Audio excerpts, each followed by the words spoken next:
అందరికీ నమస్కారం. రైతు భరోసాకు లిమిట్ 7 లేదా 10 ఎకరాలు. ప్రభుత్వానికి కేబినెట్ సబ్ కమిటీ సిఫార్సు.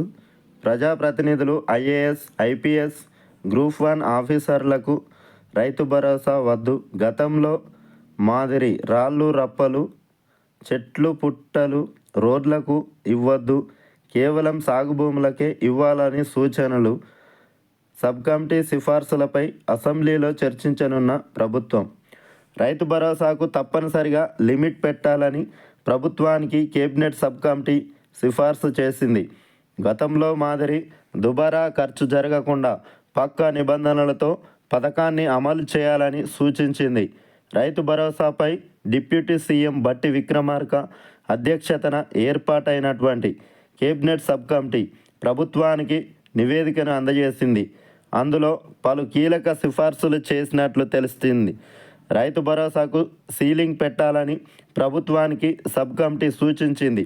రైతు భరోసా అమలుపై అభిప్రాయ సేకరణ చేపట్టాం.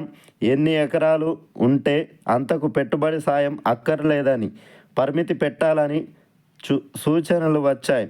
ఎక్కువ శాతం మంది రైతులు 7.5 ఎకరాల వరకు లిమిట్ పెట్టాలని చెప్పారు. కొంతమంది 10 ఎకరాలు, ఇంకొంతమంది 5 ఎకరాల వరకే రైతు భరోసా ఇవ్వాలని చెప్పారు అని తెలిపింది. రాష్ట్రంలోని భూ కమతాలను పరిశీలిస్తే 5 ఎకరాల వరకు ఉన్న చిన్న సన్నకారు రైతులే 90% పైగా ఉన్నారని చెప్పింది. అలాగే ప్రజాప్రతినిధులు, ఎమ్మెల్యేలు, ఎమ్మెల్సీలు, ఎంపీలు, ఐఏఎస్, ఐపీఎస్లతో పాటు గ్రూప్ 1 ఆఫీసర్లకు రైతు భరోసా ఇవ్వాల్సిన అవసరం లేదని సిఫార్సు చేసింది. అసెంబ్లీలో చర్చించి నిర్ణయం తీసుకోవాలని సూచించింది. కేబినెట్ సబ్ కమిటీ సిఫార్సులపై అసెంబ్లీలో చర్చించాలని ప్రభుత్వం నిర్ణయించింది. కమిటీ సూచనల మేరకు ఎన్ని ఎకరాల వరకు రైతు భరోసా ఇవ్వాలి, ఎవరెవరికి ఇవ్వాలి అనే దానిపై ప్రతిపక్షాల సలహాలు, సూచనలు తీసుకోనుంది ప్రభుత్వం. ఆ తర్వాతే రైతు భరోసా విధి విధానాలు ఖరారు చేయనున్నట్లు తెలుస్తుంది. కాగా సంక్రాంతి తర్వాత రైతు భరోసా జమ చేస్తామని ఇప్పటికే సీఎం రేవంత్ రెడ్డి ప్రకటించారు. ఎన్నికల్లో ఇచ్చినటువంటి హామీ మేరకు రైతు భరోసా కింద ఎకరానికి 7,500 రూపాయలు ఇవ్వాల్సి ఉందని కేబినెట్ సబ్ కమిటీ పేర్కొంది. గత బీఆర్ఎస్ ప్రభుత్వ హయాంలో రైతు బంధు కింద ఎకరాకు 5,000 రూపాయలు ఇచ్చారు. అది ఎన్ని ఎకరాలు ఉన్నా అన్ని ఎకరాలకు, పార్ట్ బి మినహా అన్ని ఎకరాలకు ఇచ్చారు. దీంతో ప్రతి సీజన్కు యావరేజ్గా 7,600 కోట్ల రూపాయలు ఖర్చయింది. మరోవైపు చెట్లు పుట్టలు, రాళ్ళు రప్పలు, హైవేలు, రోడ్లు, వెంచర్లకు, భూసేకరణ కింద పోయినటువంటి భూములకు కూడా గత ప్రభుత్వం రైతు బంధు నిధులను జమ చేసింది. దీంతో వేల కోట్ల రూపాయలు ప్రజాధనం వృధాగా ఖర్చయింది. ఇక మీదట అట్లాంటి పొరపాట్లు జరగకుండా పక్కా సాగు భూములకు మాత్రమే రైతు భరోసా నిధులను అందించాలని కాంగ్రెస్ ప్రభుత్వం నిర్ణయించింది. టెక్నాలజీని వాడుకొని ఏ సర్వే నంబర్ భూముల్లో ఏ పంటలు వేశారో శాటిలైట్ డిజిటల్ సర్వేలతో గుర్తించి పెట్టుబడి సాయం అందించాలని ప్రభుత్వానికి సబ్ కమిటీ సూచించింది. ఇక సీజన్కు 7,500 కోట్ల రూపాయలు. వ్యవసాయ శాఖ లెక్కల ప్రకారం ఈ వానాకాలం సీజన్లో 1.5 కోట్ల ఎకరాలలో పంటలు సాగయ్యాయి. ఇందులో వరి, పత్తి పంటలే ఎక్కువ మొత్తంలో సాగయ్యాయి. ఏ రైతు ఎన్ని ఎకరాల్లో ఏ పంటలు వేశారో ఏఈఓలు ఇప్పటికే ఆన్లైన్లో నమోదు చేశారు.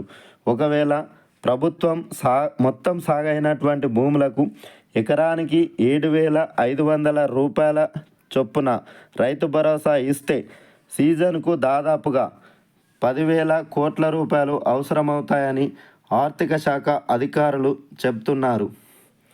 అలా కాకుండా సీలింగ్ పెట్టిన ప్రజాప్రతినిధులు, ప్రభుత్వ అధికారులు, ఇన్కమ్ ట్యాక్స్ పేయర్స్ లాంటి వాళ్లను మినహాయించిన ఈ మొత్తం తగ్గుతుందని అంటున్నారు. నిబంధనలు పక్కాగా అమలు చేస్తే సరాసరి గతంలో ఇచ్చినంతనే 7,500 కోట్ల రూపాయలు సరిపోతాయని తెలిపారు. ఈసారి వ్యవసాయేతర భూములకు ఎట్టి పరిస్థితుల్లోనూ రైతు భరోసా ఇవ్వకూడదని ప్రభుత్వం నిర్ణయించింది. సాగు భూముల లిస్టులో నుంచి నాన్ అగ్రికల్చరల్ భూములను తీసేయనుంది. ఇలా కనీసం 15 లక్షల ఎకరాలు తీసేసే ఛాన్స్ ఉన్నట్లు తెలిసింది. దీంతో దాదాపుగా 1300 కోట్ల రూపాయల నుంచి 1500 కోట్ల రూపాయల దుబారా ఖర్చును అడ్డుకునే అవకాశం ఉంది.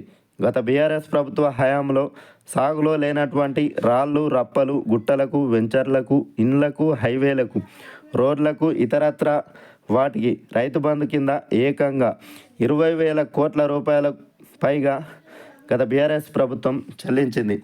కానీ కాంగ్రెస్ సర్కార్ అలా కాకుండా కేవలం సాగు చేసే భూములకు మాత్రమే రైతు భరోసా పథకాన్ని అమలు చేయాలని నిర్ణయించింది.